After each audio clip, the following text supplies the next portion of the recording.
સુરત શહેરના આનંદ પાર્ક વિસ્તારમાં સરસ્વતી પૂજાના નામે યોજાયેલા એક સાંસ્કૃતિક કાર્યક્રમમાં સ્ટેજ પર નૃત્ય ઠુમકા પ્રસ્તુત થયા હતા, જે હવે સોશિયલ મીડિયા પર વાયરલ થઈ રહ્યા છે અને સમાજમાં ગંભીર ચર્ચા તથા વિવાદનો વિષય બન્યા છે.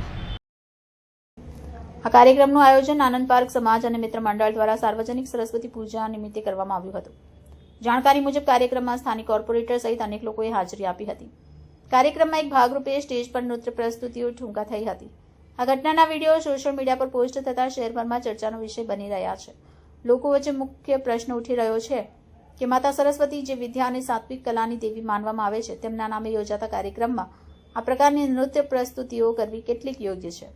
સમાજમાં આ ઘટના પ્રત્યે મિશ્ર પ્રતિભાવ જોવા મળી રહ્યા છે. એક વર્ગ આને સાંસ્કૃતિક મનોરંજનનો એક ભાગ ગણી સામાન્ય દ્રષ્ટિએ જુએ છે, તો બીજો એક વર્ગ ધાર્મિક અને સાંસ્કૃતિક સંદર્ભમાં અને અયોગ્ય અને અસંયમિત માને છે. ઘણા લોકોનું માનવું છે કે ધાર્મિક અને સભ્યતા સંબંધિત કાર્યક્રમોમાં પ્રસ્તુતિની શૈલી અને સામગ્રીમાં સંવેદનશીલતા અને મર્યાદાનું ધ્યાન રાખવું જોઈએ.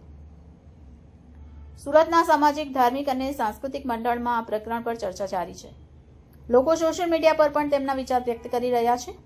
એક તરફ જ્યાં કેટલાક લોકો આધુનિકતા અને મનોરંજનના અધિકારની વાત કરે છે, ત્યાં બીજા લોકો ધાર્મિક પ્રસંગોની પવિત્રતા જાળવવા પર બળ આપે છે.